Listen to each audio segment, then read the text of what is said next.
That's good. It's pretty good. What's up, guys? Hey. Oh, man. Where do we sit? Let me get you a good chair. What's up, man? I How don't care are you? about that. Yeah. I brought some books for you. Books? Yes. Oh, my These God. are my, 3 of my 4. Oh, my gosh. Thank Homework. you, man. No, I'm just kidding. Wait, did you This actually is write? from years ago. Yeah. These are my. What? Yeah, I've written 4 books. I had 3 of them at home when we were leaving this morning. That's so nice, man. Thank you so much. Thank you. Yeah, tell me what you think. Tell me Okay. what you think. Well, I have My a question. thoughts evolve through them. Wait. So they're not. I kind of had different spots. Woke ink. Okay. And then this one's That was Nation. my first one. So This is your first book right here? Yeah, that was the hardest one to write because once you start doing it, then it becomes easier. This is my most recent. This one. Yeah. Amazing. Here, you sit in this chair. You sure? Yes. This is the, you get the Lamborghini chair. Okay. I'm gonna what get, does yours do? You know, I'm gonna sit right here. It's okay. No, we can get another one. You're my guest. I sit over here. It's How long okay. you been live?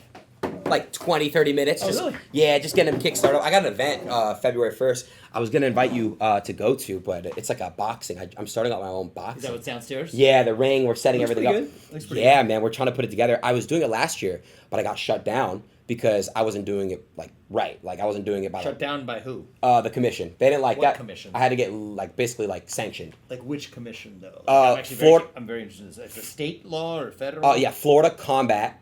I got served at my warehouse for Okay. doing unsanctioned boxing events a year Huh. ago. Yeah, so it took a while to get my So license. what is actually you got my attention now? So because I am generally an anti-regulation guy unless it's like an absolute necessity. So what is the necessity of people having to sanction whether or not to have amateur and pro boxing or boxing fights? Yeah. Because I don't know the real reason What's behind the it. purpose? Yeah. I don't really know. I know that it's difficult to do in a lot of states. Okay. I know Florida was one of the easy ones, which I got lucky Okay, with. well that's better, but maybe not as easy. Maybe that got money. Okay, they're all saying money, safety, money, safety mainly. Yeah, I mean it makes sense. But what does safety mean though? Like for safety of the boxers to make sure. I'm that cool in this chair. Thanks, guys. sure? Yeah, I like this chair. It's You cool. gonna leave it open? Citrus, can you close the door? Yeah. The sound will be better. I think because look, when I was doing my first few events, it wasn't really done through the full safety precautions, meaning like the paramedics weren't fully there. There was doctors. We take blood. We do drug tests. So you think it was reasonable for you to to get sanctioned have to eventually, because Level eventually it up. would be Okay. shut down and all that stuff. Yeah. But yeah, man, I'm really really excited. I'm very passionate about it. So It's what's great. the first fight looking like? Well, we have 8 fights. A lot of them are streamers and other content creators in my world. But I'm very very Who are gonna excited. fight?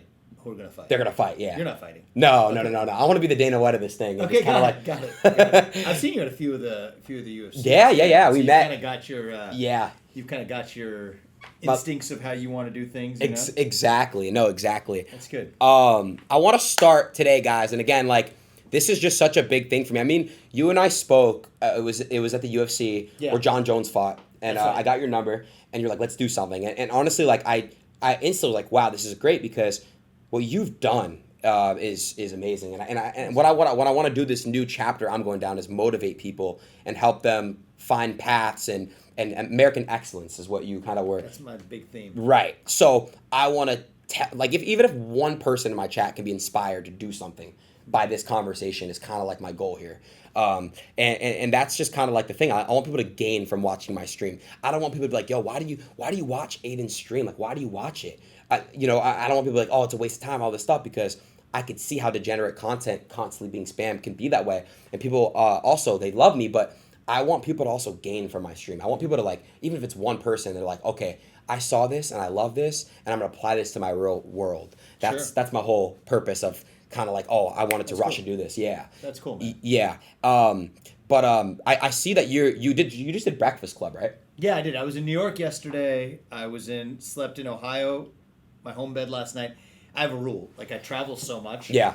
As many nights, even if it's 1 a.m., I'll be sleeping there tonight too. My home bed, head on my pillow at home, see the kids in the morning, and then go. So you're here and you're going right back to Ohio. I was in New York. I went to Ohio last night. Yeah. I came to Miami. I'm back to Ohio tonight. Oh my gosh. Yeah, so that's a good rule of thumb. Most you probably have a younger audience, but once you have kids, and even once you're married, if you have a job that's taking you in a lot of different directions, I think things can go in. You used to see other people and friends what they go through. You kind of just lose connection with your home base. Yeah. So the rule that I set up before I ran for president or anything else is we own a plane, let's use it, get back that night, even if it's 1 a.m., go to sleep at I love home that. base. I love that. So it's like you go do what you need to do. You come right back home. You're in your Yeah. own bed. That's great. Yeah. Guys, I wanted to actually ask you guys this question because when people first started watching me, they grew up with me. I like it like that. They mature with me. They're growing with me. How old are you guys? Everybody in my chat. Yeah, let's see it. I'm because we're growing. We grew up together and it's 23, 19, 31, Okay. 19, 30. So I'm Good. like yeah. So when I mentioned when we had talked on the phone a couple of days ago, it's cool to see when I was speaking about when Trump did the stream with me. I told you or I told everyone that Barron Trump was Yeah. appointing his dad to do me, Theo, and all these things, and it's cool because it's like I like to think even if it was a 0.001%, if I had any type of effect on an actual presidential election, it's crazy. I don't think it was 0.001%. I think it's bigger than that because Yeah, I don't know. I think you help. Yeah, I mean, it's whether it's a combination of you had a guy who, despite in his case being in his 70s, Yeah. still saying, you know what, I want to reach the next generation. I think True. that's great. Yeah. And that was one of the things I tried to do when I ran was, in some ways, the political class forgets about who the youngest demographic is they're serving, even though the whole purpose of what we're doing is for the next generation, or at least it should be. Mm-hmm. So anyway, I thought it was cool to Thank get you. people. It was a little different for Yeah. a politician or presidential candidate to show up in a stream like this. Yeah. And I think it really helped us. I think Yeah. it really helped President Trump. I think so too. I like people like to see the fun side of people. I actually, what do you do, by the way? Like outside of business and Yeah. politic world and all, what do you do for fun? Like what do you? I'm like a tennis fanatic, actually. Tennis guy? There's a good chance I'll be at the Ohio State tennis practice tomorrow morning. Oh my God. Most days when I'm in Columbus, I show up and I'll warm up with the coaches of the team. Mm-hmm. That I used to train with some of those guys in the juniors. And so I play tennis. I'm pretty into tennis. And then once you have kids, you got to narrow your hobbies. You can't do everything. I'm big into hiking. I like to go out Oh wow. as to the quietest place I can get to. If it's winter hiking in cold mountains in Colorado, whether it's Brazil where we spent Christmas in the Amazon. I love being in solitude in nature. I love playing tennis at a competitive level. I like doing things that I'm really good at. I don't like doing things where it's like you only have to enjoy something after you get really good at it. Yeah. So I pick a few of the things I'm good at. I enjoy playing the piano. I think better when I'm fit. So, I'm not like obviously not like a bodybuilder or anything, but I work out probably 4 or 5 days a week with a trainer. It gets me focused, dialed in. And then after that, just take a bunch of quiet time, maybe with a notebook, write stuff down, get your ideas flowing. That's where the books come from. Got it. So I like that. I like writing. I like quiet, time in nature. I love playing competitive sports, especially tennis. And I like to spend time with my kids. That's amazing. Yeah. That's amazing. Dad is what I would say. So it's funny you mentioned books. Somebody like myself, I'll be real. I'm telling you guys, I'm telling him, I've never read a book in my entire life. Yeah. Well, let me tell you something about that before you sort of think that that's something you have to admit. Yeah. I actually, each person's wired differently. I actually write much more easily than I read. So I'm actually, people expect me to be like a really super fast reader or whatever. I'm actually not. I'm a relatively slow reader. It takes you, you read something, you want to think about it. So there's many ways to consume other ideas. But let me ask you, like reading is one medium of doing it. How do you consume other ideas? Well, I like watching, whether it's, what Movies? not even movies. Yes. I love the movies where actors reenact real life events. Okay. Like, for example, I just watched this recent one. And I was so fixated on it. It was the Aaron Hernandez HBO TV show. It was like a series of actors actually acting out Aaron Hernandez and his life and what happened. And I was fascinated by it because it's like I like to think how people who obviously are there, like how they think. I'm very interested in I'm very interested in like human beings and their minds and all that stuff. So I was really You're clearly a deeply curious person. Yeah. That's why I find it a little surprising if you say you never read a book, but you clearly consume the inputs for your thought, right? Yeah. Once you start to think, you could think on your own, but you got to have some inputs. Yeah. To juice that. So movies maybe for yourself. Movies, and I maybe watch these conversations. I don't know. Yeah, no, that too. Also, like YouTube short videos telling stories. Like for example, like in high school, I wasn't the best student, and I make it very clear to everybody that watches and stuff like that. But like when I didn't know the full on history of like the Cold War, for example, right? I went back and I watched a YouTube video of animations and cartoons, and I was like, okay, now I understand. And it's easier for me to understand this than in high school in the history textbooks. I had learning disabilities too as well. So Well, is there anything you wish your high school would have done differently to teach lot. you about the Cold War? A lot. Yeah, like what? I think the high school is very outdated. I think it's a very Oh, okay. Nice.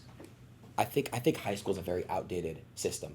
I'm all for people getting an education. It helps with social skills. It helps with it helps their brains, and it helps people kind of like get into like a scheduled routine. But I think the subjects are mainly outdated. A lot of them are, in my personal opinion. Well, like what? I mean, history is clearly a core high school subject. That's a good one. Clearly, you're interested in history. Yeah. You study the Cold War. Like what else is outdated? I would just say like I don't know, and again, this is very general what I'm about to say, but like Yeah. I haven't used the periodic table since junior year chemistry. You know what I mean? So it's like, or I haven't talked about how chromosomes work and photosynthesis and all these things, and it's like I get it. I'm just speaking for like mainly people that don't really I don't know. Sorry, I lost my thought there.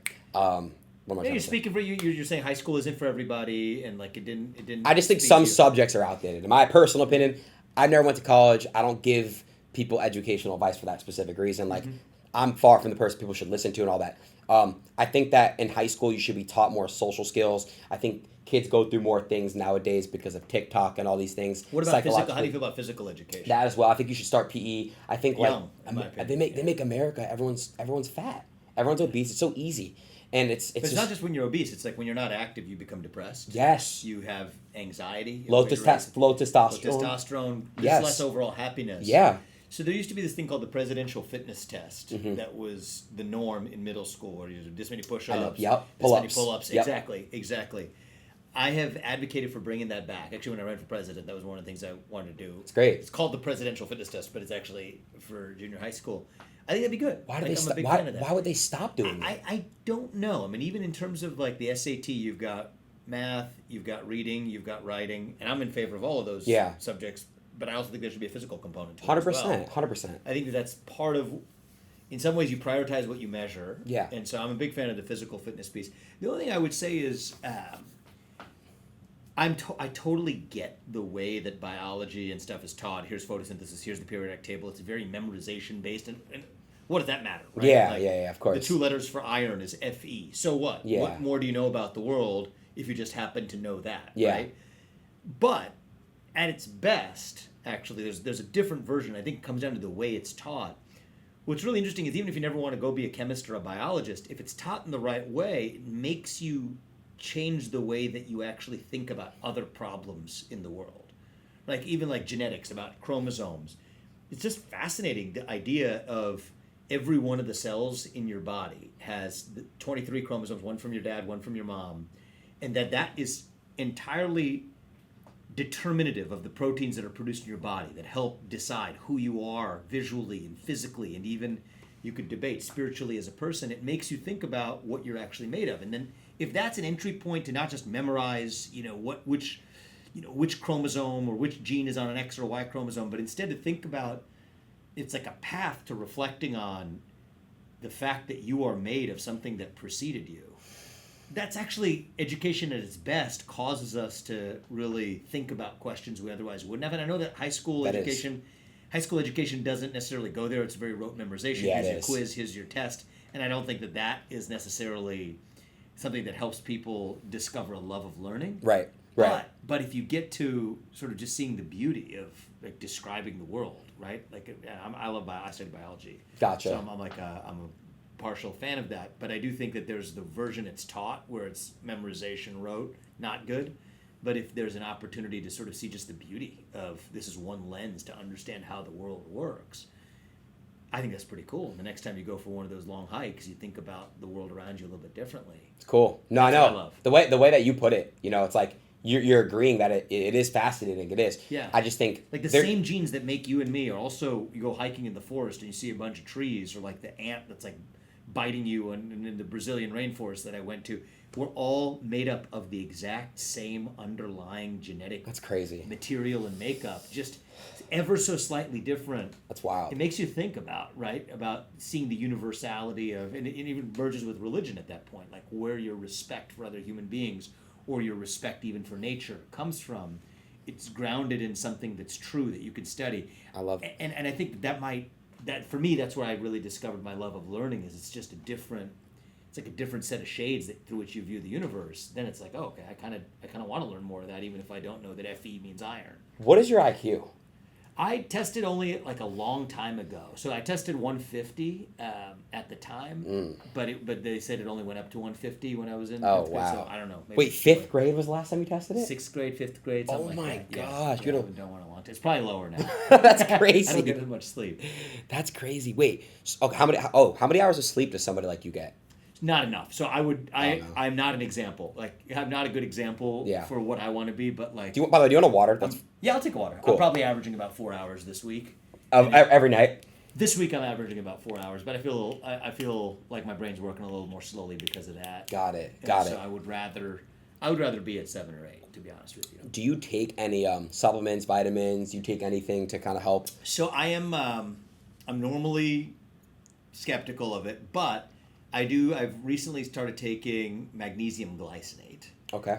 Before you go to bed. Just helps you calm down. It's like a supplement. It's magnesium. And again, goes back to your study of basic elements. It's just elements. Chemistry, Mg, 2+. Okay, it's easy. So it's not like some sort of synthetic, made-up, ultra-processed thing. It's just basic element, magnesium. So I take that. It actually has I found it, maybe it's just psychological, but I feel like I get to sleep a little bit faster. Tastes good. It's like a gummy. Take 2 of them. Is it better to do than melatonin? Would you recommend? Yeah, I don't like melatonin. No, Not for me. Do you wake up groggy? I've actually never taken melatonin because I believe I would I would wake up groggier based on my understanding of how it works. Yeah. Versus magnesium, which is super low level. So that's like the only thing that I take for sleep. Got it. Yeah, because I used to have a lot of sleep problems, a lot of sleep problems. But what I noticed helps me the most was the melatonin. But it's so hard. You wake up the next day, you're groggy. You know what I mean? You're just groggy. And I don't know if it's from not drinking enough water. I don't know what it's from. Probably just because melatonin's a vitamin, isn't it? I read it's some type of a vitamin. I mean, it depends on what is a vitamin. You could sort of call anything a vitamin. I wouldn't call it a vitamin. No.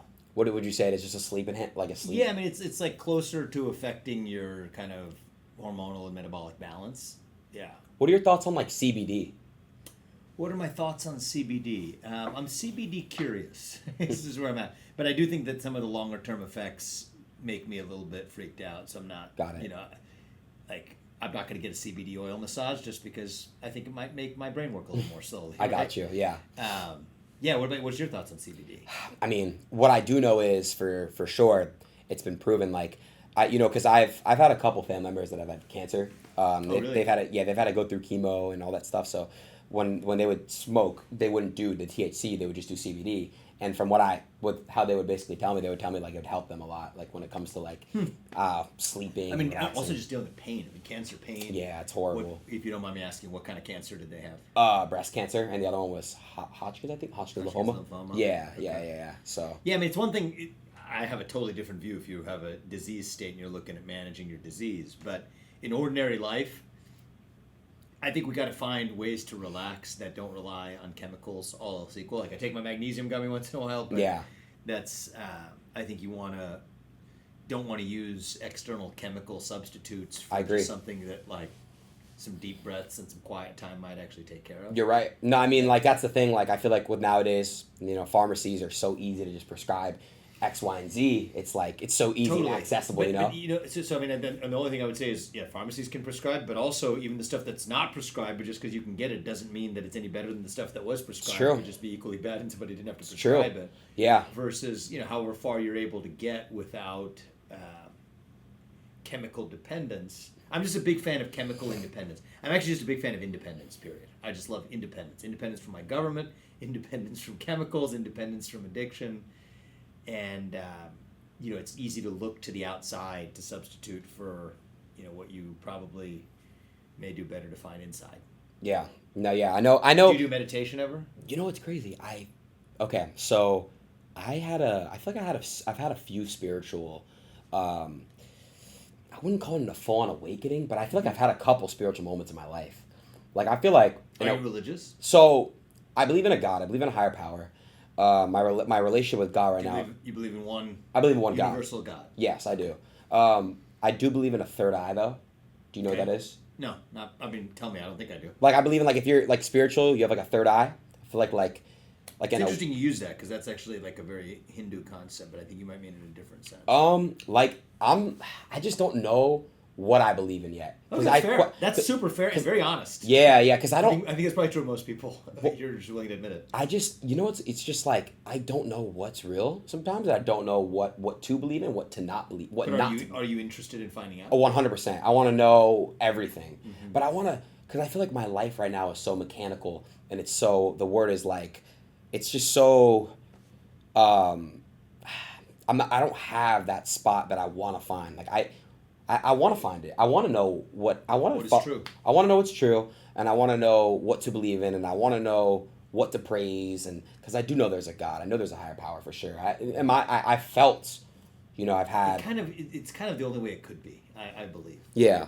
Actually, so one of the things the book I gave, where did I give it? Truths. Sorry. You don't have to get it. Doesn't matter. No, this one right here. Yeah, just take a look at it later. The first chapter is about the question of belief in God. Actually, the chapter's titled "God is Real," but it goes through. Actually, many people think of the scientific explanation for the universe as being the Big Bang. You familiar with the Big Bang? Big Bang Theory, of course. Yeah. So. It's a TV show, but it's also... Yeah, I know about the TV show. Yeah, but it's also, you understand. No, I know. That's how Earth was created. Yeah, the universe started with one Big Bang. But Yeah. actually, there was a funny thing is they thought that was supposed to defy religion. And then the Catholic Church came out and said, no, we love this, actually. We love the existence of the Big Bang because it is consistent with the idea of a supreme being, of a God who actually created the world into existence. And so... it's kind of interesting. Like the Big Bang Theory doesn't include Adam and Eve, but it includes the idea of a universe who banged the Big Bang, who catalyzed the bang. Got it. Right? There had to be something that started before the Big Bang, which they argue actually means the existence of God. And conversely, there was like a Maoist legend. So Mao was a Chinese communist who was totally opposed to the idea of a God. Yeah. They were totally opposed to the idea of a Big Bang, because if there's a Big Bang, that means that might suggest the actual existence of God. So anyway, back to our earlier discussion about like boring stuff about biology and chemistry and the way it's taught in high school, which I agree with you is largely unhelpful. But at its best, I actually think that my study of science certainly leads me to greater conviction in the existence of God. Right. Yeah. Yeah, I mean, it's just that conversation can just be, you could speak about that for hours and hours and hours because there's so much to talk about and there's so many like different things. I wanted to. Everybody's telling you what to ask me about. I like this. Yeah. So guys, this is so real time. I like it. It's great. You've never done anything live before. This is your first. Really? I think it's my first stream like this. Yeah. Oh my gosh! All right, guys, ask some questions. You guys.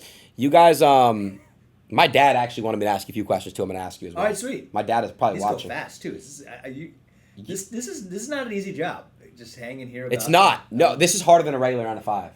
I'm kidding. It was a joke. It's not. It's really not. It was a controversial thing. Yeah.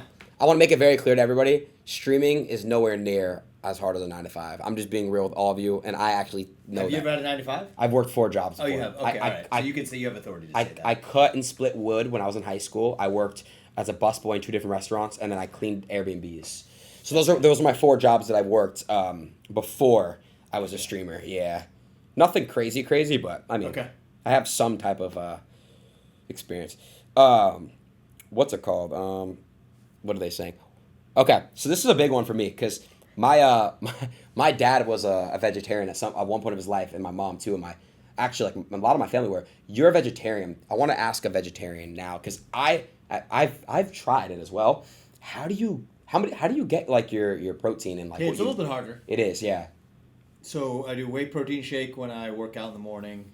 I eat a lot of nuts, beans, lentils, chickpeas, eggs, milk, Those are my big cheese. Those are my big sources of protein. Do you eat like veggie patties or like? I do. Yeah, those are often not great sources of protein. Depends on what it is. Soy, right? Is yeah, that what? so yeah. I mean, there's the ones that are high protein. The ones that are made of like grain and veggies are less so. So Got yeah, it. but eggs, whey protein, direct, cheese, milk, nuts, lentils, chickpeas. Like that's kind of how I do it. How long have you been vegetarian for? So I was raised that way. Got it. So your whole life. Yeah, so it kind of makes it easier. I mean, it's a lot of people switch into it. It becomes a little bit more difficult. It's not necessarily, I wouldn't argue that it's necessarily healthier. I mean, eating just like a straight fish diet with lean meats or fish and chicken. Do you eat fish? I don't. No. But I'm saying that like if you're looking at it from a pure health perspective, you can be really healthy as a vegetarian. You can also be really unhealthy as a vegetarian. Yeah. And same thing. Like you can obviously be really unhealthy if you eat meat, but you can also be really healthy if you pick the right kinds of Got it. the right kind of diet. Yeah, Makes you said sense. your dad is? Well, he's not anymore. Okay. But he was for a little while. But yeah, it's so hard to be vegetarian. And in my opinion, I've tried it myself. It's just Yeah, I mean, I it comes from me from like more of a religious sort of background or whatever, which is I would prefer all else equal, not to take life for the sake of just my pleasure. Now, if it comes down to my health, absolutely, I would do it. If it comes down to necessity, absolutely would do it. But if it's just down to my preference, You don't do it. all else equal, I'd rather not. Yeah, makes I'd rather sense. not kill an animal. Makes sense. Yeah. Makes sense. Guys, again, this is his first time live. This is really cool for him. I just want to show him the difference. You want to ask them a question, like anything like Yeah, just, I mean, what do you guys want to hear about? Literally. He's here, man. It's so cool you pulled up on me, by the way, man. This is really cool. I appreciate it. Yeah, this is good. I was in Miami. Yeah. Yeah, seriously. I kind of like the idea of taking live questions from. No, it's awesome. They're going pretty fast, so let's just sort of. Okay. Somebody said. Seen a lot of crypto.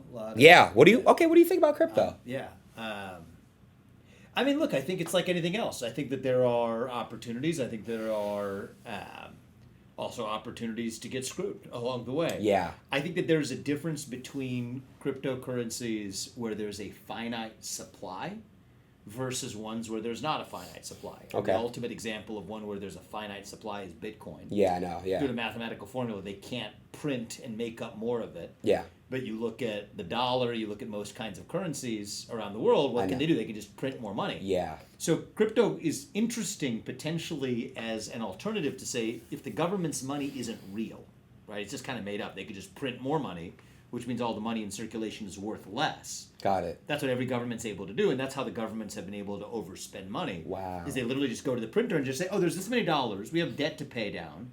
We have to pay back down the debt. Let's make the dollars worth less so we can actually pay back the debt.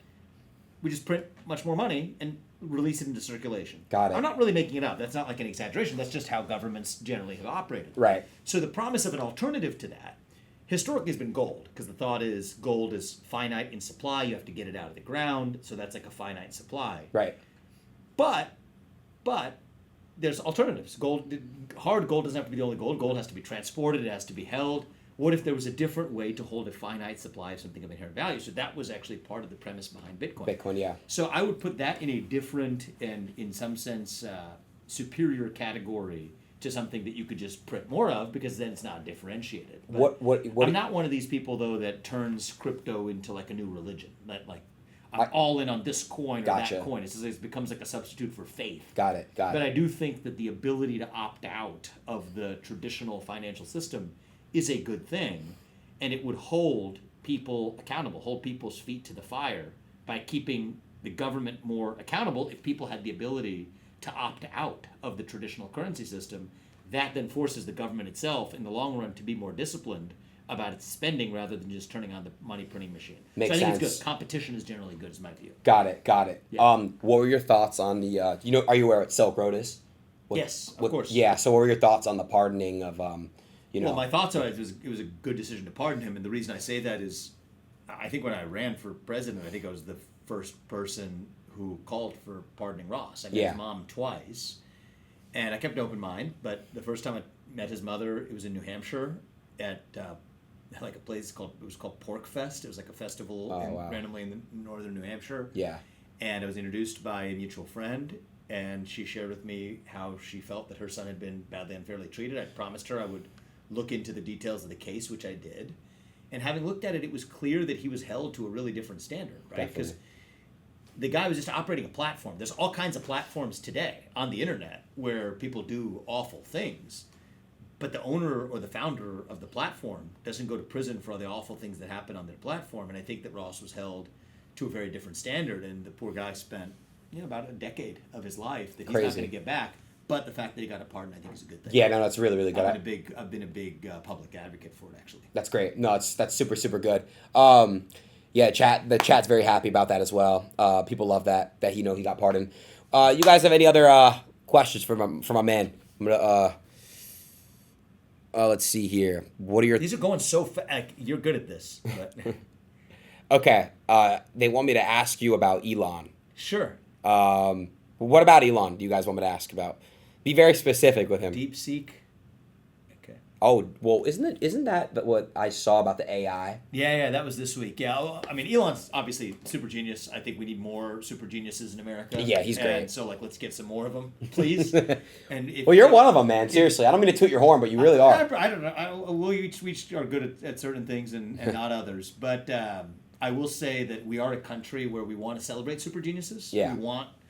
You can be super good, and not just super geniuses in like math or in writing or anything. Like the best athletes, the best musicians, the best engineers, mathematicians, all of them. Yeah. And then if those super geniuses are also willing to at least dedicate a little bit of time to helping the government get better, I think that's better for our country. It's great. No, it's great. So that's the way I look at it. It's great. Yeah, no, I seriously.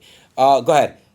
Let me see here really, really quick. I actually saw no tax. I like that one. Yeah, can we get that in place? Yeah, I think no taxes. So look, I think that we didn't have an income tax for most of our history. Yeah? Keep that in mind. For most of our national history, during our early national rise, right? We started as like effectively the equivalent of like a backwater third world country in the global scheme of things, 13 colonies on the eastern seaboard. And by the early 1900s, we were the rising, ascendant, dominant force on the global stage. It was a one-way path. So what went wrong? And we didn't have an income tax. So what happened? So I think what happened is actually starting the income tax laid the foundation for government overgrowth. And once you have government overgrowth, what happens is people start to think of themselves as victims. Okay, and I think that's probably... I'm tempted to say the biggest problem in America, it's one of the biggest problems in America, is victimhood culture for the last 100 years, is the idea that you ought to be dependent on your government rather than independent from it. Got it. And the income tax, I think, was one of the original sins in making that happen. Because once you have the income tax, then the government's able to fund itself to grow, to tax those who achieve, to tax those who are able to produce things. Once you do that, then everybody else views them as a villain, and it's one giant game of tug of war of who gets what from whom. Whereas what I like better is let's just consider a world in theory. If you had a world without an income tax or a country without an income tax, then you actually have more people with the maximum incentive to actually create things in that country. Right. So that's at the federal level. Right. At least at the state level, and here's a good way to look at this. The states that have no income tax are whooping the rear end of the states that do have an income tax. Yeah, So the number 1 and 2 states that people move into are Texas and Florida. Florida, yep. What's true about both of them? They don't have an income tax. That's right. I love my home state. I love Ohio, but unfortunately, Ohio is one of the states that people aren't moving into. Because of the tax, They're right? moving out of. What percent is Ohio? It's kind of middle of the road. It's top end is around 4.5%. California and New York are at the Oh, highest yeah. end, and people are moving out. Isn't there city tax too in LA and in New York Oh, City? totally. Yeah, it can add up. Oh, New York City tax adds up. Horrible. And so if for every dollar you earn, half of it, 50 cents of it, goes away, you have less of an incentive to earn. If you have less of an incentive to earn, you have less of an incentive to create, and our economy shrinks, and actually everybody's left worse off. So anyway, I think I know it was a fast comment somebody made while going down, but I thought the no tax thing caught my eye. But it also doesn't make sense. Yeah. You love the chat, I guys. love this. It's like a new experience. But here's what also doesn't make sense to me. You got a state like California, Los Angeles, the city, homeless people everywhere on Skid Row. I lived in Los Angeles. People getting robbed into. You call 911, they don't even answer. They send a text 911 in some neighborhoods. There's break-ins. There's all this crime. The police are defunded. Why are we paying the highest tax in somewhere like Los Angeles, California, where it's the worst state to live in? So, dude, that is a shockingly sensible question. It's ironic, right? It's not only ironic, it's not even a coincidence, it's actually the reason why. So generally when you have a government that is running on the excess of taxing its people, it is actually doing a worse job for the people they're supposed to serve. And somebody mentioned DeepSeek earlier. This is kind of a private sector analogy, but it goes back to government, which I'll come back to in a second. That thing was created with like a tiny budget, but with scarcity, you actually are often able to achieve more than companies that have hundreds of billions of dollars. So that was like the news of this past week. Yeah. Well, the same thing is true for the government. Just because your government takes in a whole bunch more money from its citizens doesn't mean that it's doing a better job of providing for those citizens or preventing fires or putting them out when they occur. Yeah. How do those taxes do for us there in LA? Nothing. Non-existent. Come on, yeah. So you might as well actually figure out the best way you're able to get out of the way and do the minimal function that you're supposed to do. So I think the minimum function for government, the only proper function for government, I believe, is protect private property rights and protect actual national defense. All right, we shouldn't have foreign invaders coming into the country. Mm-mm. We need physical security in the country. Provide that, protect private property rights, and then mostly just get the heck out of the way. And the irony right now is we have a government that's not doing those two things well, but is trying to do a bunch of other things well and taxing the hell out of us as a way to do it. Yeah, and I just reject that. It makes no sense. Did you see? Well, I want to talk about the California fires a little bit because it didn't really make sense to me. Also, I saw President Trump meet with the mayor. What's the girl's name? Sorry, I'm a little bit out of the girl. The LA, it's slipping my mind. Yeah, the LA mayor. Yeah. What's her name, chat? Y'all know who it is. Go ahead. Look it up. Come on. What's her name? You don't even need to look it up. Ready? And it's gonna give us in 5, 4. Karen Bass. That's her, right? Karen Bass. Yep. I saw she was trying to be like, we need to wait all this time. Yeah. Trump's like, why? Like, it's people's properties. Yeah. Let them go clean it out themselves. Let them go do it themselves. Because in LA and specifically in San Francisco, these major cities, it's like you're living in an actual GTA 5 video game where it's like chaos mode. It just doesn't make sense to why would you spend millions of dollars on a house out there? You know what I mean? And it's not safe for you, your family. It's just not the place to be. Mm-hmm. I feel sorry for California. I have a deep heart. Space in my heart for California. I lived there for some of my life. I love California. It's beautiful weather, nice people. You have the mountains, you have the snow. It's one of the most naturally best endowed states probably in the world. So how do you save California? How do you save California? These are man-made problems, right? This is a man-made problem demands a man-made solution. I think California should try going to being a zero-tax state. I think that would actually work pretty well. People would no longer leave the state, come back. Get the government actually out of the way, and then get competent people into government. Have you met Gavin before? I have met Gavin, yeah. Do you like him? He's a smooth operator as a person. He's a very smooth guy. Yeah. He didn't get to where he is by, he knows how to deal with people. He's got a good people skill about him. Yeah. But in terms of the results for running the state, it doesn't look great. No, right? It doesn't. And I don't think some of this, what you can attribute to incompetence, never attribute to malice. Gotcha. So what I believe is always bet on incompetence first as the first and best explanation. But part of what we need is actual competition. There's going to be an election. I think there could be a good next governor of California. So out of the ashes comes greatness usually. That's great. So hopefully that'll be true for California. And I'm pursuing a similar path elsewhere in my home state. But that's the way I think about this. It's not just one. Donald Trump's in the White House. I'm so excited about that. He's going to do what he needs to at the federal level. Right. But the country is also led at the state and local level all the way too. Yeah, there's been a lot of damage, man. We need to heal. Totally. As a nation, you know what I mean. We need to figure some stuff out. Go ahead, guys. Totally. I got one. I see this because I get this question a lot, and I actually want to kind of address it because it's frankly, part of my language, just a bunch of bullshit. From the internet. What is it? Ask about Alzheimer's Scam. You guys want to hear about that? Who's that? Yeah, it's like a bunch of It's the thing we run for office. Okay. People make up the worst crap about you. Like literally, we'll just have no problem on the internet, just like straight up telling lies about you. Donald Trump. Everybody's gone through it, and you know what? I've gotten into this world. I learned the same thing.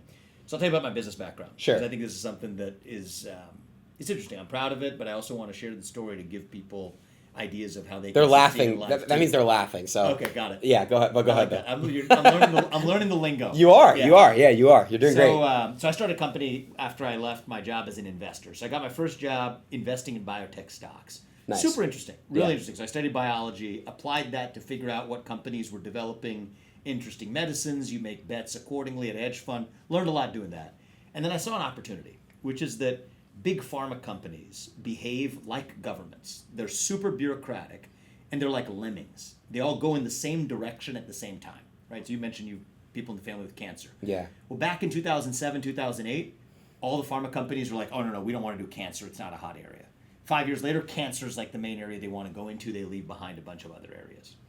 So in 2014, I started this company, and the whole premise was, we'll develop the drugs in the area that Big Pharma has actually run away from. And Big Pharma's run away from many of those areas after developing those drugs. They do early research on them, but then when they switch direction, a lot of those projects are hanging half complete. Let's pick the best of those in the areas pharma's ignoring and develop those drugs. And the whole model is, some of them are going to succeed, some of them are going to fail. That's drug development. But even if you have a few successes in the world of developing new medicines, that's how it makes up for all the failures. That's the whole model of biotech. Got it. So I ended up developing a company which focused on areas like women's health, focused on dermatology, and then one of the areas that pharma had completely decided they were abandoning at the time was Alzheimer's disease. So one of the first drugs I developed, and it was the biggest challenge of my life, was an area with 99.7% failure rate. Oh my God. Nearly every drug in Alzheimer's disease has failed. So everybody in the pharma industry threw their towel and said, we're not doing this. I said, okay, there's a drug that this company GSK was developing. They had gotten it partway through the process. The guy who was heading their neuroscience division said, this thing has promise, but they said, we're not doing Alzheimer's disease anymore. Wow. So I did a deal with them and said, you know what, we'll develop this drug, and if we get it to the finish line, you guys participate in the upside of it, right. But we got to take the risk of running that study. So what we did is I did that for a bunch of drugs, and each of those drugs we took them public in their own separate subsidiaries. So the Alzheimer's one went public, and there's a chance it would succeed, there's a chance it would fail. Most Alzheimer's drugs fail. Yeah. We thought it had a good chance. Took it to completion. What do you know? You turn over the trial, the drug failed. Okay. Well, hey, it sucks. It's all right. It sucks, but hey, one of my great lessons in life. You learned a lot from it. You get through failure to success, and so that drug didn't work. Yep. So the thing that people made up, and this is like in American politics, one of the way worse than business, dirtiest lines of business is American politics. So what's the rumor? So the what they fake say is, news, that I made money off of that failure Oh, because there was was there a sale of shares in that company, Axovan. Here's hard fact, public information. People want to go look it up. Did not sell a single share of Axovan, that company, all the way through the failure, wrote it all the way down. For me, it was like... Did anybody around you sell it, though? Or Nope. No. Nope, not me. So why do they make up a lie about you? They literally will just... People will make shit up with zero accountability. Well, which is ridiculous. Well, you know what I saw? Like, everyone was Trump's friend, like, before he was running. Everyone. Oprah would... Oh, he's totally. such a nice person. And the stuff they made up about him. Oh, it's horrible. The stuff the people made up about me is by now tiny in comparison to the stuff. They accused him of being the most craziest, horrible human being. They accused him of being this insane person, this felon. All made up stuff about his businesses. It's crazy. But the moral of the story, I don't end on the sad part, because I think the reality is, even though that drug failed, the company, and this is my experience in my life, is we're all strengthened by our failures. The company got stronger in the sense that the people who worked there were doubly committed to the mission. They know we did everything the right way. Then 5 other drugs get through phase 3, succeed. Those are FDA-approved products today. One of them is a life-saving therapy in kids, where 100% of kids die with this disease by the age of 3. Damn. One of the drugs that we developed, 70% of those kids now live lives of normal duration. So prostate cancer, a bunch of others. That's actually insane. And so that's how I generate my wealth. And I just think, and that's like an $8 billion company traded on the NASDAQ today, is Roivant, the company. You're a hero. Well, Seriously. Thank you, man. I'm proud of it. That's crazy. But one of the things that it irritates me, but then you remind yourself, okay, this is how things go. You're a hero, is man. when people sort of make the kind of stuff up that they've done with Donald Trump or me or whatever. It's what deters people from going into politics. But you know what? You speak the truth, and good things happen. Yeah, I want to ask you a question, because obviously, like with my generation, I want to give people, kind of like a comfort thing. What are your pronouns? I go by like they, he. What do you go by? Win-win. My buddy, Sneak, Nicholas is his real name. He asked Vivek, how many genders are there? There are 2 genders, male and female. Period. I lost like millions of dollars of deals because of that. I didn't know that. I tweeted that out 2 years ago. See, this is where the biology class would have come in handy. There's 2 X chromosomes, you're a woman, an X and a Y, you're a man. Yeah. Period. Yeah. And look, that doesn't mean that there's many different ways to be a woman. You don't have to wear a skirt. You can wear pants. You can wear whatever you want. Do whatever you want. Long hair, short hair, do what you want. Right. But it is a biological hard fact that there are 2 genders. It's foundational, actually. Yeah. Across species. I mean, reproduction, genetic diversity is fostered through male and female of course sex. And the idea that... look, I think we. I don't want to. I think we sometimes get into the habit of just trampling on people who are suffering, and I don't want to do that because if you believe your gender does not match your biological sex, especially if you're a kid, that means that you likely are suffering from a mental health disorder, that you have a delusion.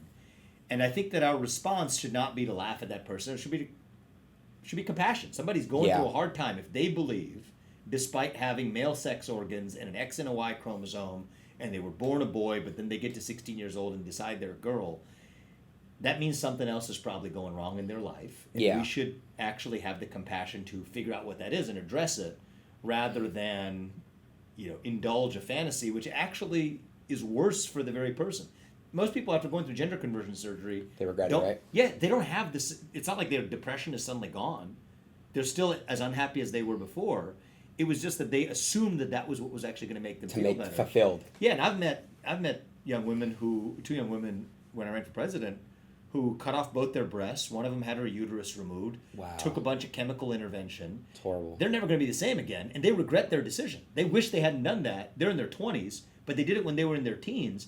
I don't think somebody under the age of 18 should be allowed to make permanent decisions. Ever. I think 18 plus, for sure. Yeah, I mean, if you're an adult, it's different if you're an adult. Right. Do what if you you're want. an adult, do what you want, as long as you're not hurting somebody else. Of course. You don't get to compete with women in sports competitions. Yeah, of course. But broadly speaking, you want to live your life the way you want. No problem if you're a fully grown adult. Yeah. You respect everybody's individual rights. But kids aren't the same as adults. Yeah. That's my view. It just sucks, man, because obviously now you can kind of say what you want to say and stuff now. But 2-3 years Things have changed, yeah. Well, 2-3 years ago when I made a tweet about, that there's two genders, I lost out on a bunch of stuff, a bunch of deals. Everyone started to kick me, ban me, all these things. I just liked showing people the real side of me. I just feel like when you hide behind something and of who you are and you can kind of like mask certain things, I don't know, I just never really thought that was cool, but I am working on something big. Like I said, I want to help people out. I want to inspire people to do good things for people. And that's kind of like the way I want to, do my streams and what I do. Now. I just feel like America in general, right? And and the reason why I say America is because look, you look at a country like Japan. Mm-hmm. It's so fascinating. I watched a video when somebody drops a pen, and if you're walking down Shibuya, if you drop a pen, they're all gonna try to help you grab your pen and hand it to you. In America, you drop a pen, nobody will help you. Not anymore. Not anymore. It's like it's like we're so divided as a nation, and it really sucks because it's just, I don't know if it was COVID. I don't know what it was. I don't know when, because I was young at that point. Maybe when there was a shift, but man, there was a shift at some point where America really, everyone just started saying, F you to everybody, and everyone was separated, and, I don't know. Maybe when that turn was. I don't know that it was a turn. I think we go through these cycles over time and over the years. I mean, but I will tell you, this idea of speaking openly, I believe that actually unites us. I think that the idea that you could say these controversial things, they would say that, that's going to divide us. Now, people feel more united when they actually are able to speak their mind freely. So that first book I gave you, Woke Inc. Yeah. So I wrote that. So talking about my time as a biotech CEO, I told you about the business background.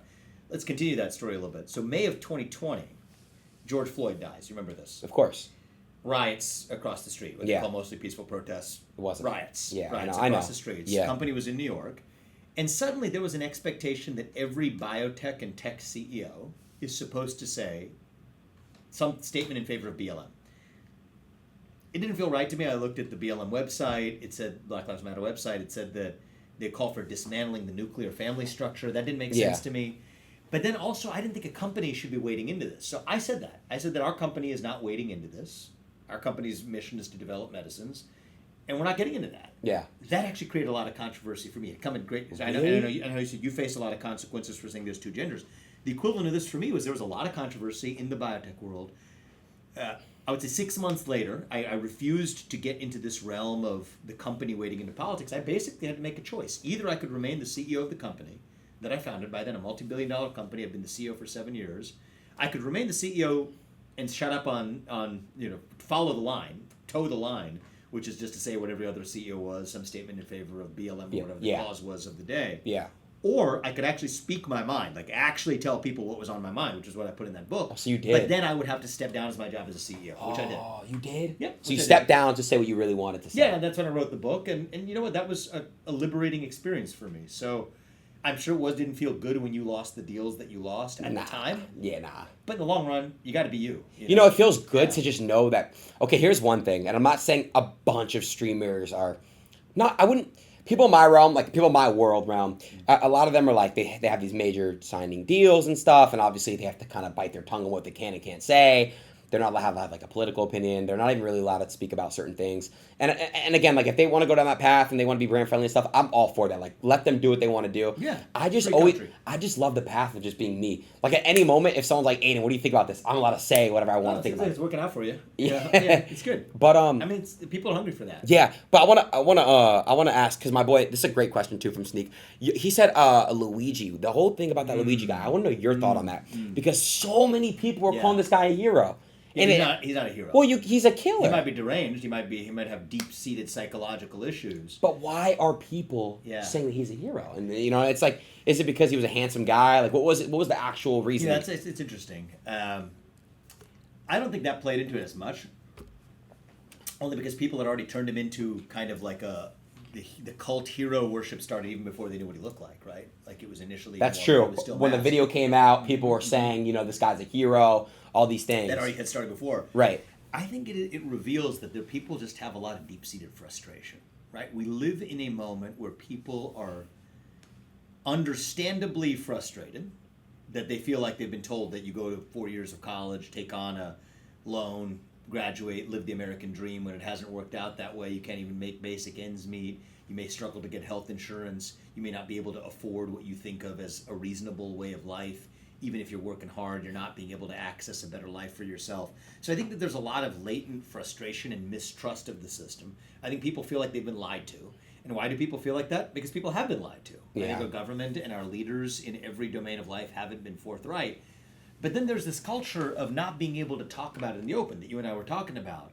And when you tell people to shut up, sit down, do as they're told for a really long time, they bottle that up and really toxic things start to happen. All of that being said, that's not an excuse at all. It's not. It's completely unacceptable and disgusting and subhuman. So it's not the standard we want to hold ourselves to say that somebody's going to kill another person in cold blood. And in America, you're going to see people celebrating that? No. It's crazy. That's not us. It's crazy. But I think that the way we're going to address this is, one, call that out. There's no justifying it.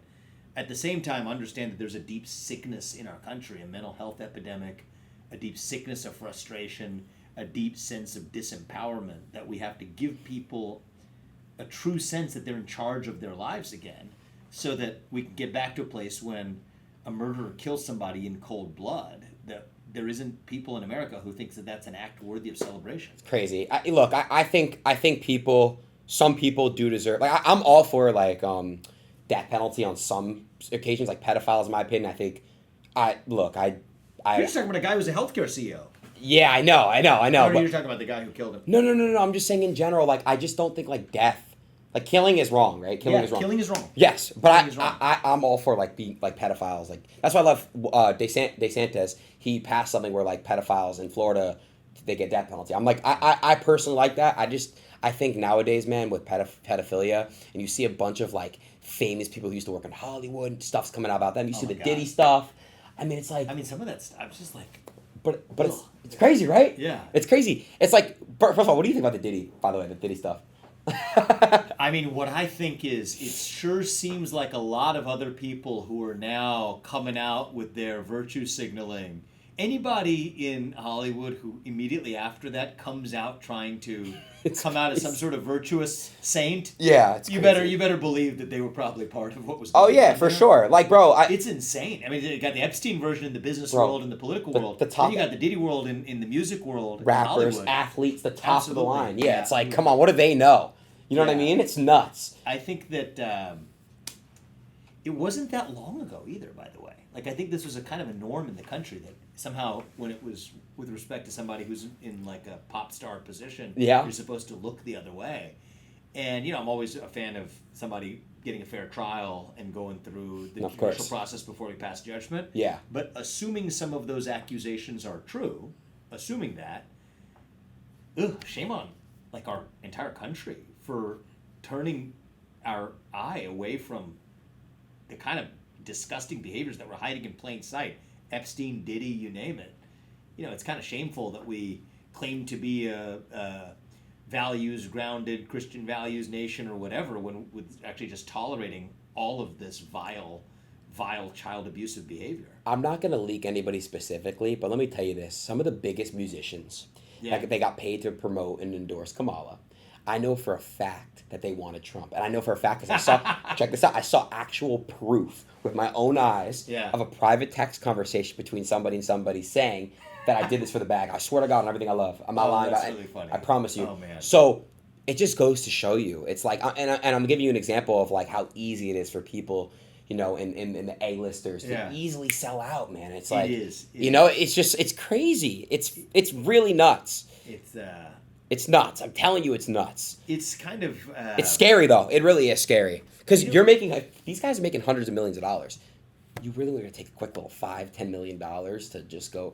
I mean, any amount of money, really. But it's like you already have 100 mil. Yeah, no, it doesn't even make any sense. It doesn't. It doesn't make any sense. This is none of my business, but like, what's your net worth? I'm sorry. About $1 billion. I'm like a poor billionaire. You're a billionaire? I only have one.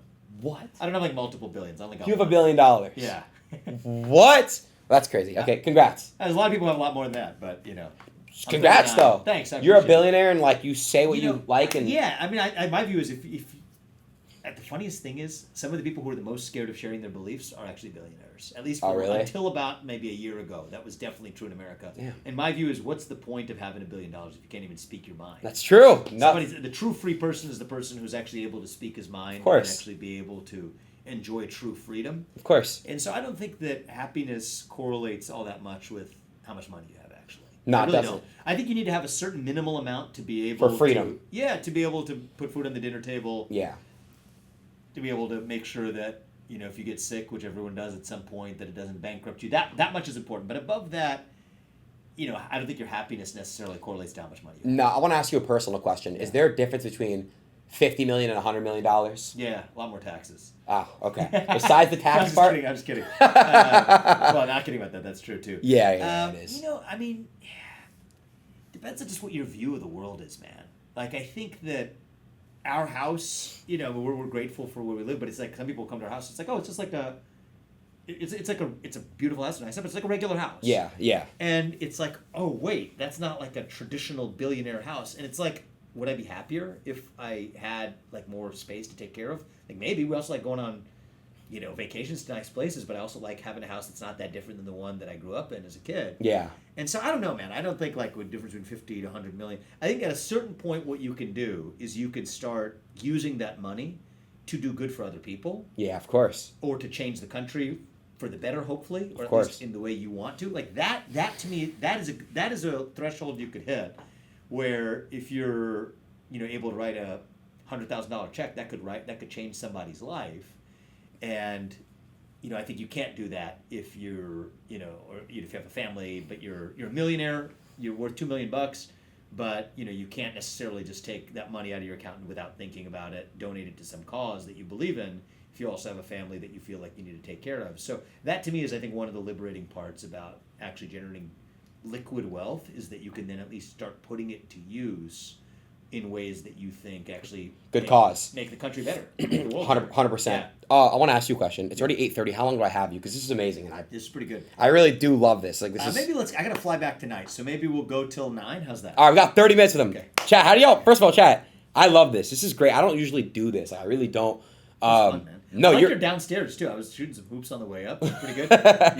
You're a ping pong player? Yeah, I actually do. I play ping pong. Maybe we'll play a game before we go. Cool. Yeah. Now that they're actually enjoying it too, man. They're putting W's, which is meaning a win, meaning they like you. I love how you have to translate this for me. It's right. You got like the guy with the mustache. That means they're laughing. That means they're laughing at you. Yes, it's the Kekwa. That's called the Kekwa.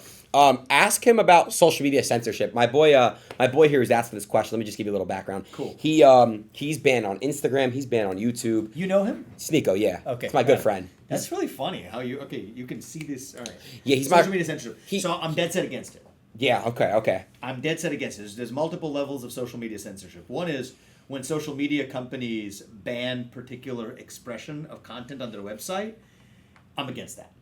And I think the reason they've been doing it is many cases the government has been threatening them behind closed doors to do it. Got it. Okay? When you mean the government, do you mean like the U.S. government? I'm saying the presidential administration who's currently in office? Mostly the Biden administration. So the Biden administration, It's happened with okay. the Biden administration. But frankly, even under the first Trump administration, you have a lot of actors in what's called the deep state, okay? The people who we never elected to run the government, but bureaucrats in Washington, D.C., where the president has no visibility into what they're doing. They think of themselves as totally unaccountable. Right. Where behind closed doors, they tell these tech companies, hey, you got to remove that or else we're going to come after you. Got it. Well, then those tech companies censor that content, but that's not really big tech censoring the content. It's the government censoring the content. Makes sense. Which in the United States of America, the government's not allowed to do because we have Freedom the of First speech. Amendment. Exactly. Of course, the First yeah. Amendment says the government can't do that. Yeah. So what the government started to do is they started to threaten these companies to do through the back door what the government could not do through the front door under the Constitution. So that's one kind of social media censorship. But let me talk about a different kind of social media censorship. Okay. I talked about this when I ran for president, got myself in major trouble. Actually, I want people to remember this. Actually, Okay. I'm glad we're talking about this. Uh-oh. So in 2023, when I said this, it's 2025 now. In 2023, when I said this, this wasn't considered like, ooh, that was kind of brave. This was considered heretical. What did you say? This was in the Republican Party, the idea that this could, like a candidate for president could say this was nuts. What I said was, I don't think we should ban TikTok. And what I said was, in fact, I'm going to join TikTok. Now, today that feels normal. In 2023, go back and watch the debates. They tried to eviscerate me for this. They said, how are you going to join this toxic platform? My view is, if you want to reach the next generation, are you sure you just want the other side to have a monopoly on it? And instead, everybody and their mother was in favor in the Republican Party of banning TikTok. And I just thought it's a bad idea where we don't want to act like we're not going to beat China by being China. And if it's TikTok today, it'll be X tomorrow. It'll be Snapchat the next day. You can't set that precedent in the United States. So that's what I believed. Yeah. And one of the things I've learned is in business, it's a big advantage. It pays to be early. Got it. In politics, it does not pay to be early. Got okay? it. Got if you're it. too early in politics, It's not good. All people remember is that was a guy who said some really weird things. I don't remember what they were, but actually those weird things ended up being right. Because now most Republican influencers are on TikTok. Even some of the very ones who back then were hitting me hard for being on TikTok, they're now making their name and making their careers on TikTok as well. Well, so I think that's a different kind of social media censorship. Is just censoring entire platforms, which I'm against as well. My question to you this is, with TikTok, obviously it's ran by China. They have all our information. But at the end of the day, we get everything from China. Everything's made in China. So it's like, I don't know. Like, solve the actual problem. Don't just so how do we solve it? How do we solve it? Because it's not solved yet. The number one app on the iTunes app. What? Apple Store is TikTok. Well, now. Yeah. DeepSeek. Guess where that came from? China. Yeah. So and they use way less money, right? It's just that's a separate point too. But it's just so funny that like everybody fixated on TikTok when there are plenty of other Chinese apps in the App Store. Right. That's just like, oh well, that wasn't what made the news headlines, and therefore I'm not going to pay attention to it. So right. I just prefer applying principles across the board. Are you? Oh, someone said. I know this is personal. Someone said, "Are you vaccinated? COVID vaccine?" I did take the COVID vaccine. You did? Yeah. And I will say it was because I wanted to travel around, man. Like we were. You couldn't travel without it. You could travel without it. I'm a big tennis fanatic. I wanted to go to the U.S. Open. You couldn't do it. I'm just saying, was I at risk for it? Thank God I was not. Yeah. And even at the time, we didn't even know what this was going to do. But did I want to get on with my life? I did. You just wanted to live your life, yeah. Yeah. They're asking this one thing. I don't really know if I should ask. Here, you could just. Wait, hold on. Let me pull it up for you really, really quick. Sorry, this. I don't even know what that is. That right there. If you prefer me to stay. A lot of people are asking about the APAC. What is that? Ask about APAC. Oh, this guy keeps going. Ask him. Yeah, so APAC is basically a PAC. Well, it was a PAC. It's like a political donation group. But APAC is a particular political donation group that supports the cause of Israel in the United States. Oh, okay. So they're saying ask about APAC. And I think that probably what they mean is like, what's the influence of APAC on our politics? Here's the truth. The influence of all kinds of PACs on our politics is huge, right? There are all kinds of PACs. But there are all kinds of. I don't want any kinds of malicious foreign interference in the United States. There are all kinds of malicious foreign interference in the United States. No, of course, yeah. And at least as it relates to APAC, they're a lot more transparent. Say what you will about them, they're a lot more transparent than other kinds of foreign influence in the U.S. So I'm not a big fan of politicians turning into puppets of PACs. That's just unfortunately the way modern politics works. So a better second best solution is at least have enough competition in the marketplace such that it's transparent to everybody, and at least you know who's paid for by whom, and at least then people can judge for themselves whether their politicians are actually telling the truth. That's where I land. Got it. Let's see here. Let's see. ask about George Soros. Who's that? George Soros is a very wealthy man who has funded democratic causes and has effectively turned a lot of prosecutors across the country into soft on crime, left wingers. So basically, a lot of the crime waves in many cities across the country have gone up. Right. After George Soros helped fund the election of prosecutors. Got it. That no longer prosecuted even violent crimes or theft or robbery. It's part of why San Francisco and other cities. Oh, because of him? Well, I mean, you could say it's a lot of reasons, but was he funding the prosecutors who were going soft on crime? Yes, he was. Got it. And was it part of a vision of just rolling back prosecution and tough on crime policies? Yes, it was. Got it. And so I think a lot of people are understandably, I'm among them, pissed off that you have somebody using vast amounts of wealth to put prosecutors in seats where they're not actually enforcing the law in ways that leave everyday Americans suffering. Makes sense. Yeah. Makes sense. What else you guys got, man? We don't got them for that much longer. Do you like UFC? Yeah. Who's your favorite fighters? Actually, it's probably not a popular answer, but I like Bo Nickel. Actually, really? Yeah, that's your favorite. Because he's got his scrappy style. I think he does what he needs to win. So it's not designed to be. It's not designed. I'm not doing any frills.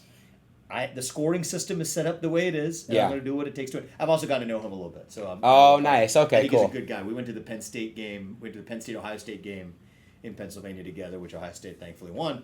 But we hung out that day, and I always admired him from afar in terms of his discipline. Yeah. But after I got to know him, I said, okay. That's cool. Yeah. Nah, UFC is such an awesome thing. It's a good sport. I love it. Yeah, it's great. It's so amazing. It's also kind of one of these things we were talking about business before, about finding undervalued opportunities.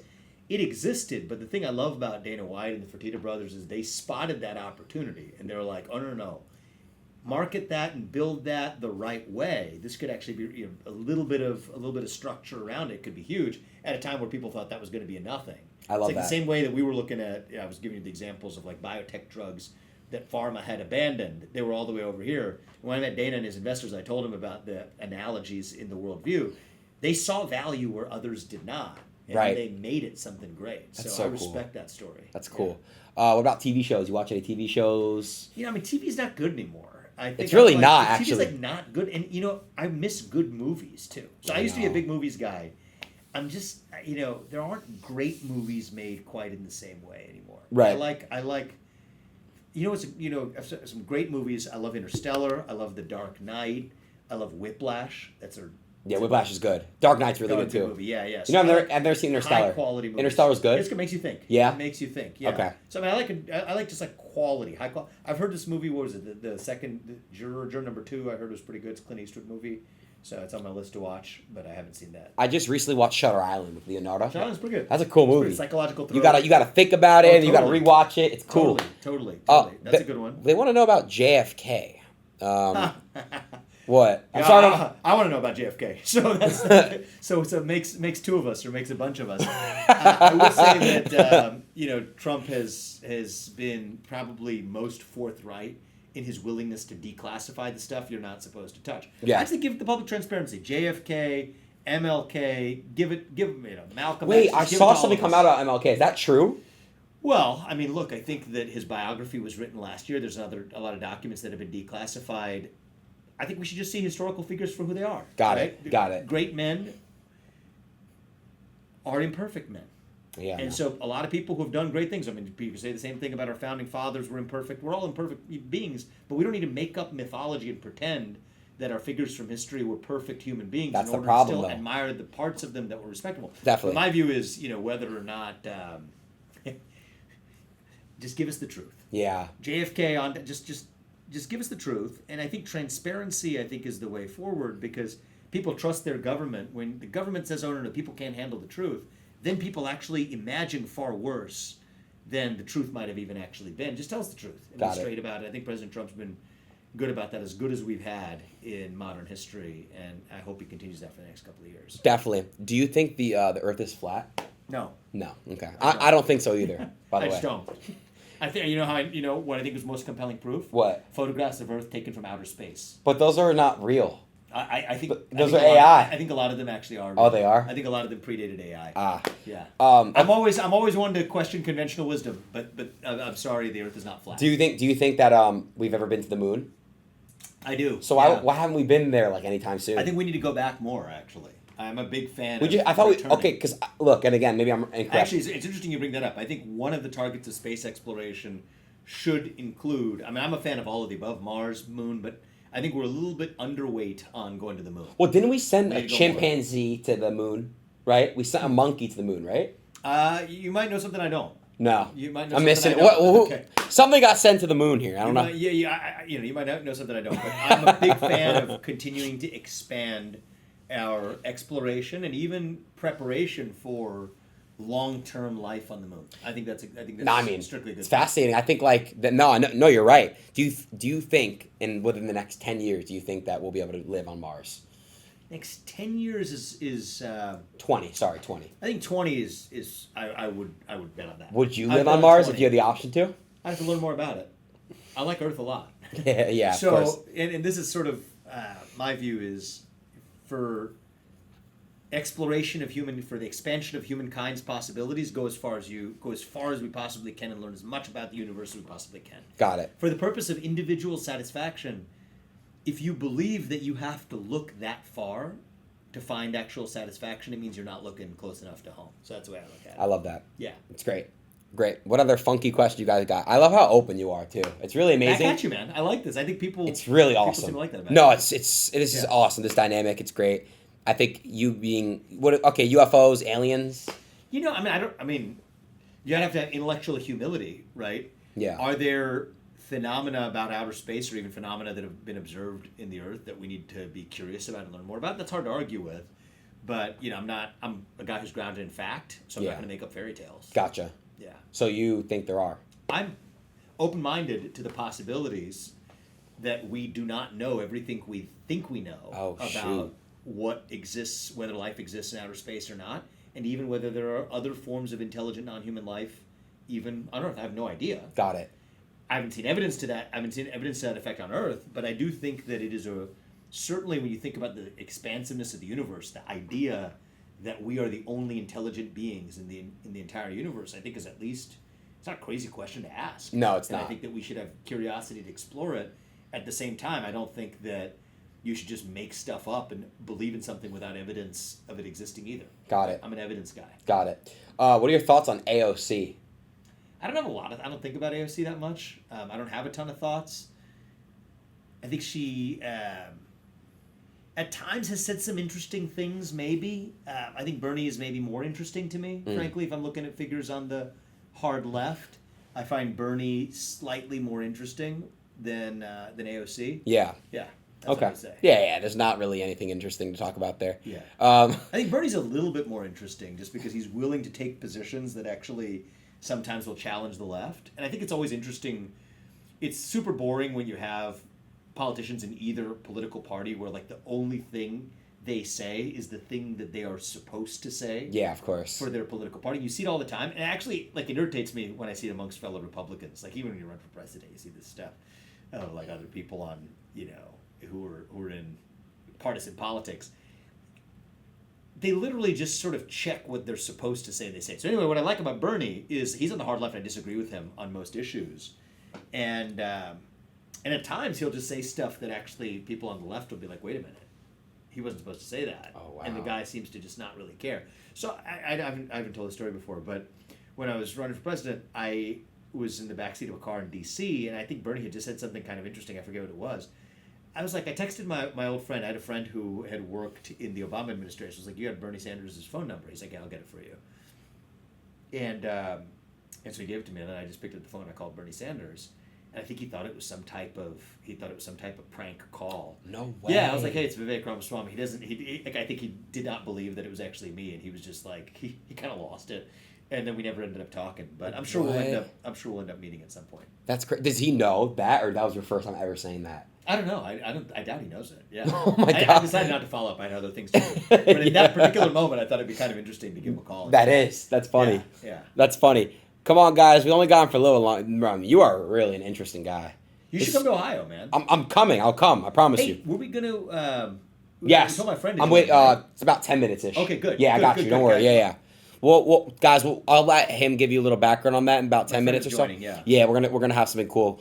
What else you guys got, man? This is some really awesome stuff. Wait, so what part of Ohio are you from? What part? I grew up in Cincinnati. Oh, okay, nice. Yeah, Cincinnati's a good city, but I live in Columbus today. Okay. So, yeah, we used to go to Columbus a lot growing up. Columbus is a pretty nice city. Is it cold, by the way, right now? It's pretty frigid, yeah. Yeah. But it's okay. I mean, you deal with, like, no big deal. Of course. I like living in Columbus, and I like visiting places like Miami. It's good. It gives me an appreciation. So what do you like more? I like having 4 full seasons, though. Okay. Yeah, makes I value sense. that. It's real. Yeah. Yeah. What do you like more, Miami or LA as of right now? As of right now, Yeah. Miami. As of right now, definitely. But that's because of the political circumstance. If it weren't for the man-made damage done to California and LA, Cali, definitely. I would prefer LA. Yeah, Me too. because Yeah. I like elevation. I like to hike. Yeah, I like of course. Miami, but like there's no mountains here. Nah, there's Same not. thing as Ohio doesn't have mountains. Yeah. I mean, LA, just LA and the surrounding areas, it doesn't really.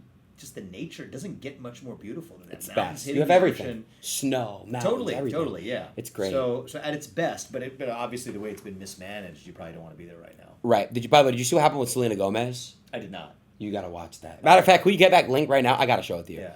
I I feel like I in my social media feeds have seen her name pop up more recently now that you mentioned it the last day, but I have not. I have no do you idea. listen to music? What are your top 3 like artists or musicians or? You know, it used to be I like classical. I like solid rappers. Oh, really? Yeah, old school rappers. I mean, I used to like Eminem until Me too. Until he changed. I know. I like Eminem 1.0. I know. Yeah. I know. Because he's like a savage. He doesn't care about any. Yeah. You know, I love Slim Shady. That's the real Slim Shady. The real Slim Shady. The OG Slim Shady. Yes. Yeah. Yes. That's good. I like, I actually like classical music also. Nice. Funny enough. Like Beethoven and stuff? Beethoven, Nice. Mozart. Yeah, Nice. I play the piano myself. And That's great. So what about you? Right now, for me, Drake. I like Kanye, Drake, J. Cole. I like... You know whose concert I went to in Columbus recently, who's actually really freaking talented, is Lupe Fiasco. Oh, yeah. You know who it is? Yeah, of course. He's Chicago. one of the OG guys. Yeah, my wife and I, went out to dinner one night, we were looking up what was going on, and he was just performing. And actually, the place we went, it was surprisingly not big. It was just like a smaller kind of club, maybe a few hundred people. I was listening to this guy. This guy's seriously talented. Lupe Fiasco, yeah. He's got some hits. Yeah, I think he's going to make a comeback. I'll predict that. I love that. I think he's solidified. I think he's great. Yeah. But the comeback for sure. I'll go on record. I think I'm going to predict a second comeback for him. Oh, wow. I love to hear that. Wait, what did you say, Lico?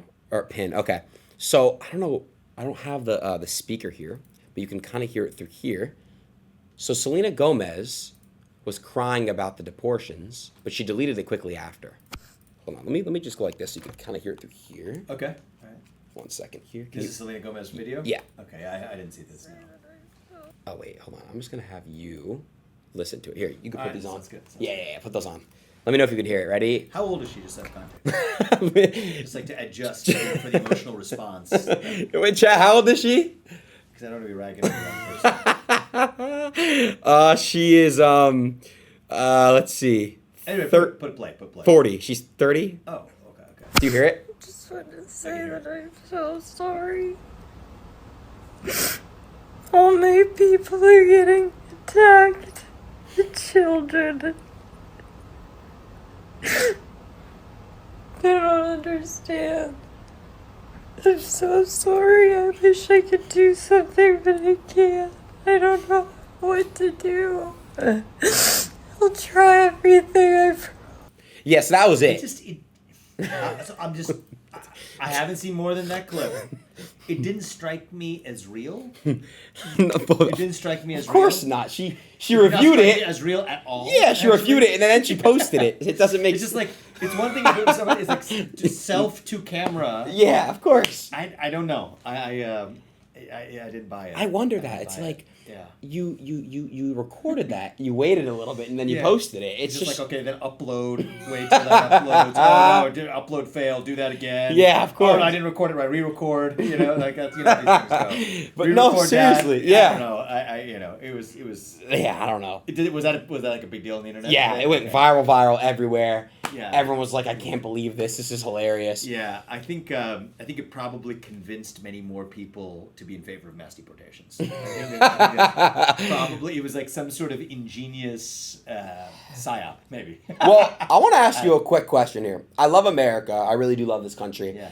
What are your actual thoughts on mass deportation? What is it? Mass deportation. Yes, I know what it is. I just don't Yeah, pronounce just, it. I mean- well, because here's my thing, right? Yeah. It's like, look, some immigrants, in my opinion, are good. Like, they are. I'm not saying, like, all people are bad. Yeah. I'm just saying, like, there's bad people that come to this country and there's good people that come to this country. Yeah. I want to find a way where, well, not me, obviously, but I want there to be a way where the good people can come and be here and they come to America, like, the right way and all that stuff. But, like, the bad criminals and the guys that come in here and they do all the damage, they got to get out. Yeah. So, like, what are your thoughts?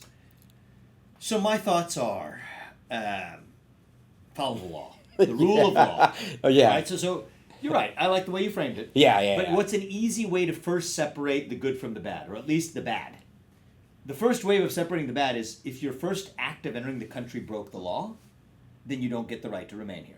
Got it. Period. Yeah. It's that simple. Yeah, of course. If you did not come legally, there's a lot of people who are trying to do it the right way, waiting in line, years, may never come to this country, despite the fact they would work hard and make contributions. All those people are following the law.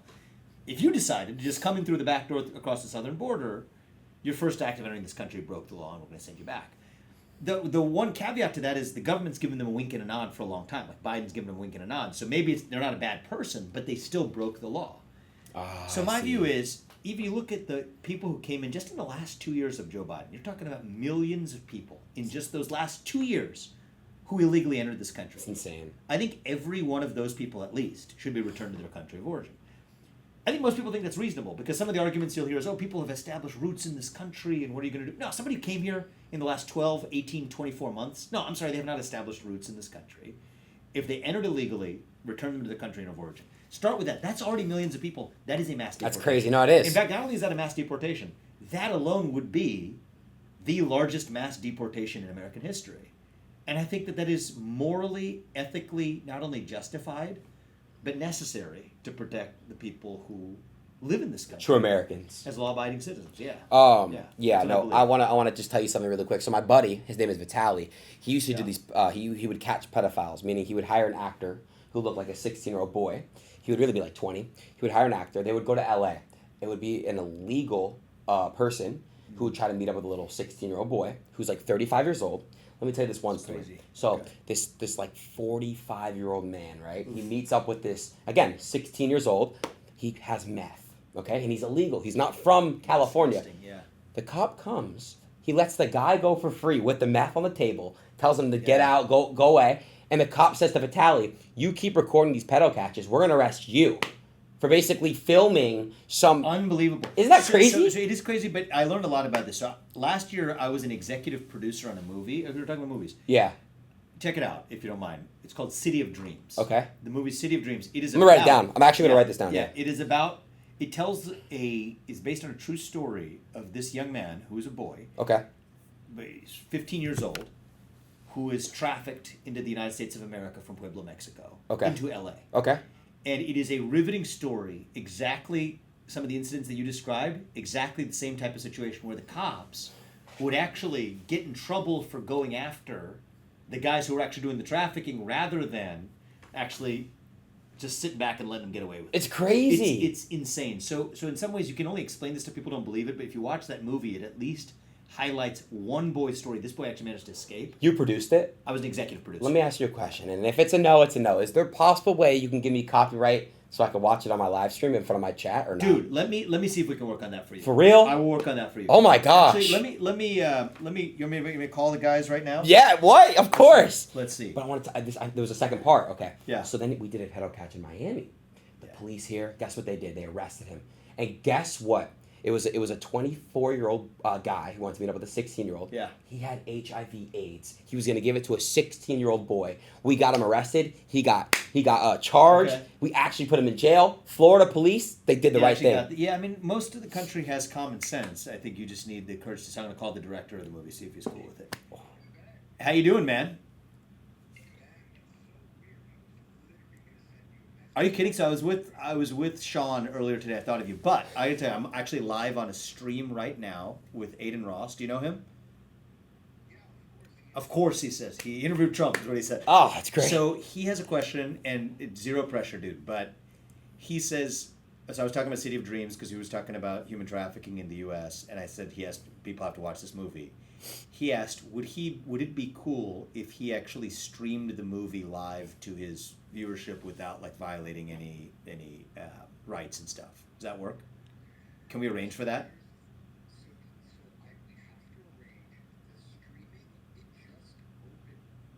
Streaming just opened on Hulu, he says, on Friday. Okay. Okay. Okay. So can you talk to Hulu? Because it would. I'm sure they could work it out with Adin to make it work. Yeah, I we'll make think it work. It'd be huge for everybody. Oh. He has a big followership. Hulu would be great. Yeah. I'd love to work with Hulu. He says he would love to work it. Come on, let's go. It's a good movie. Yeah. Okay. I'll put you guys on a text. Oh, that's So great. He has some ideas on how to make it work. I think we got to make it work. So we're literally live on the stream right now. So I'll hook you up with him on text, and I think you will actually get, especially you have kind of a younger audience. It'll Yeah. be like a younger audience to watch the movie. Yeah, they're not really old, but they're getting there. Yeah. Yeah. All right, I'll hook you up with Adin after that. I'll put you guys on a text. Sounds All amazing. right. Take care, brother. Bye. Good dude. Dude, And actually, thank you. No, I mean, we'll see. He says it's going to work. He wants to make it work, but he did this deal with Hulu, so they got to jump through, make sure it's done the right way. But you guys will figure it out. You should totally do it. I will. It is, and it's like, I don't mean to be bragging about my own movie that I was executive producer of. I don't make money off of this. The goal is to achieve impact, to be able to at least educate people about an issue. Yeah. But it's like when you have like a heavy-handed like documentary movie, it's just like people know it's an issue, but they don't feel like watching it. Yeah. No, I The goal know. with this movie is it was made to be at once. It's like a thriller, actually. It's made as like a movie that is designed to be a thriller, but it is actually based on a true story that educates people on an issue that otherwise they have no clue about. I love I that. think if you have most people who will watch this will be like, that can't possibly be happening in the United States. And then you go actually open your eyes, and it's like once you see it, you can't unsee it. It's actually everywhere. Stories like the one that you just described. Yeah, That's it's a crazy. meth dealer. Yeah. It's insane. Yeah. I mean, it just really Yeah. is. Guys. That'd be a super good stream. If you Oh, have to come to Ohio please. sometime or do it, I'll even try to join you if you guys do that one remotely. What I would like to do with you our next time, we only have a few minutes here, but guys, this is great.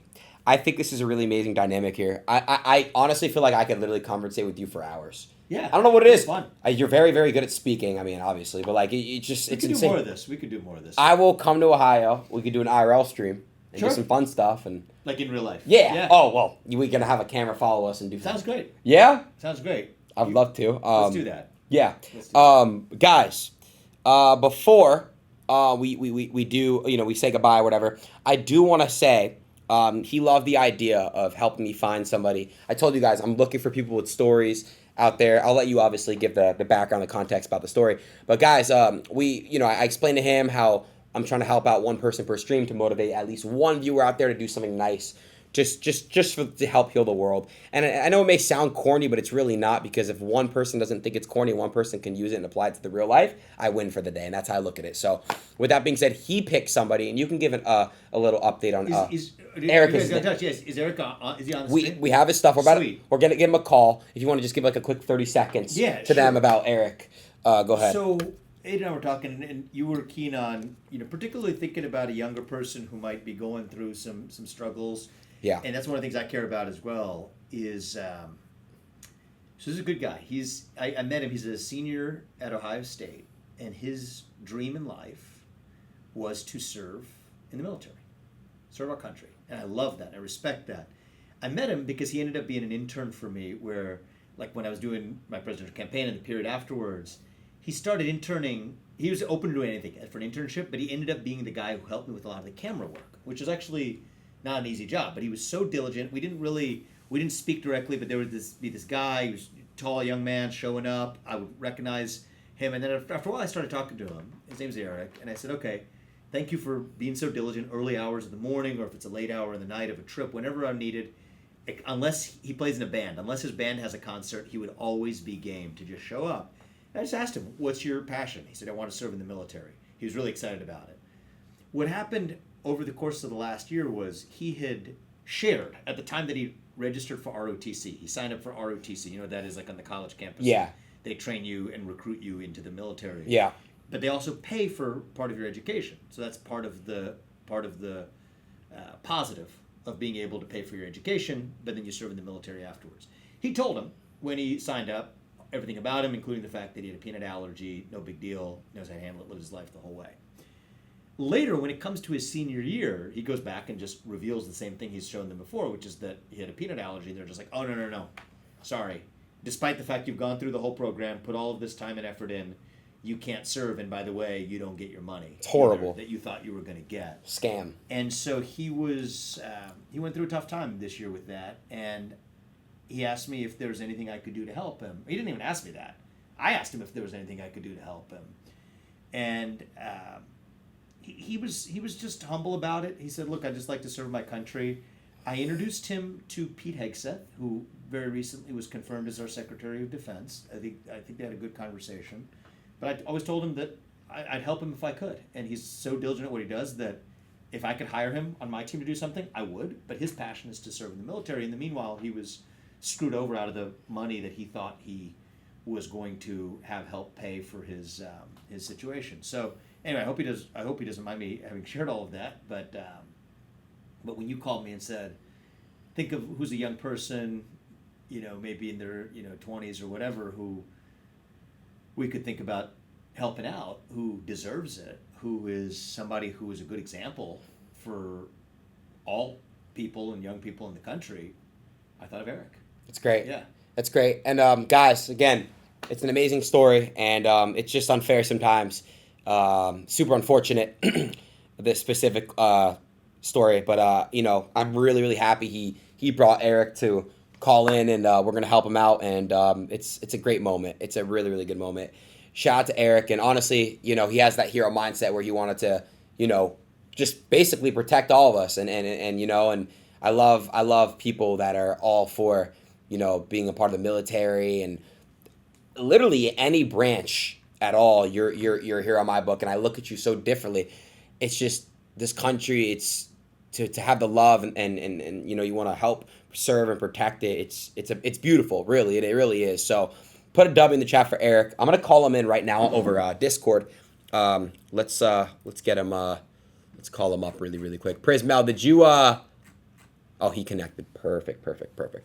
Okay, let's give him a call really quick.